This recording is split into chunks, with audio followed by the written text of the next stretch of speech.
Pew! My name is Michael Rosario, and we are going to learn how to code in R. So again, I'm just going to open R and move it over to the side so we can get a better view.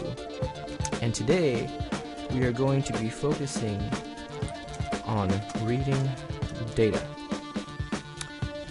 So in the last lesson, we focused on navigating through your computer using R to get to the right folder. And once you can do that, once you can get into the right folder, reading in data files becomes really easy. Just with this simple function, you could read in your data files. And so if you don't know how to navigate to your working directory, if you don't know what a working directory is, you should probably look at the previous lesson. And so let's talk first of all about formatting your data. Last time I mentioned that I had Excel files and I also had CSV files. And maybe some of you don't know what CSV files are. I didn't know what they were before I started R.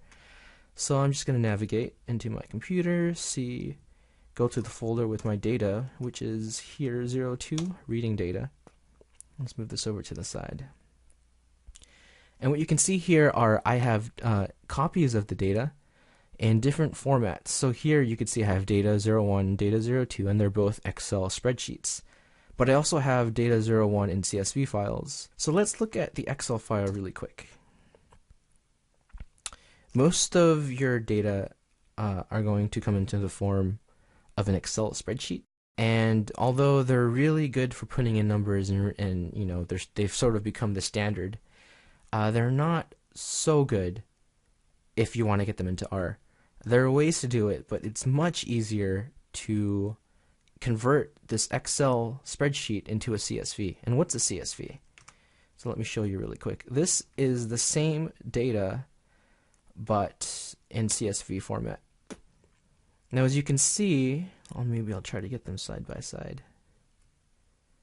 So the numbers should be exactly the same. The only difference here is that in the Excel file, everything's divided up into rows and columns, while in the CSV file, you'll notice that instead of those lines that represent the columns, we have commas. And the reason that CSV is preferred, at least in terms of R, is because this file format is unambiguous, that you will come across far less problems if your data is in proper CSV format. And so let me show you really quickly how to convert from Excel to a CSV. So I am not using Microsoft Office. I'm using LibreOffice, big supporter of open source software. But the process should be exactly the same. Once you have your Excel file open, you can just do File, Save As, and here under the file type, here it says Save As Type. You just click the drop-down menu and find CSV. So here it says text CSV. I look there for the .csv to assure myself that this is the right file format. So I click that, I hit save. Since I already have it as a CSV file, it asks me if I want to replace it, so I'll say yes. And that is how you convert an Excel file into a CSV file.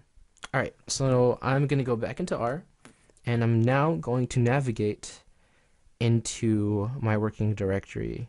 I'm going to change my working directory to the folder that has the CSV files.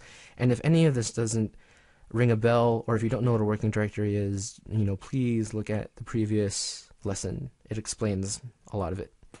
Alright, so first of all, let's see which working directory we're in. Alright, so I'm going to set working directory. I'm going to do a little bit of shortcutting. Let's put it into C, and I'm going to hit tab twice just to give me a listing of the folders that I can go in, and the folder I want to go into is source, so I just type in source. I can double tab again to look at the other options that I have, and I want to go into O2 reading data, and that has my CSV file. So I'm going to do end quotation marks, end parentheses, and let's do list files and see what we come up with. Great. So now our working directory in R has direct access to our CSV files. So how do we read them in? Well, there's a function called read.csv, and it's a function, so it has the parentheses, and inside the quotation marks, we just want to put the name of our file. So in this case, if we wanted to load data01.csv, we just type that in there. Oh, come on, data01.csv. And now when we hit enter, you see that the data was read in pretty well. Yeah, I don't think there's any errors in that. Alright, so that's how you use read.csv. And if you want to learn more about read.csv or any function for that matter, if you know the name of the function, you can just type in question mark, and in this case, let's do read.csv and hit enter. And it will pull up the R documentation help file where it gives you a description of what the function does. And in particular, this is what I find very helpful. These are the default arguments that you could pass to the function. So here you can see that there's an argument called header equals true. That means by default, it's setting header to true. And you might be wondering what header means. And that's when you can scroll down to arguments and find header. And here you'll find an explanation of what header is and what kind of variable it takes in as an argument that gets passed. I'm not going to go into too much detail, but if you're curious about any function or curious about how to use these functions and want to get more in depth into passing arguments into your functions, just remember to type in question mark and then your function name. So for example, another function that we know is getWD. So we could do question mark getWD and then see what happens.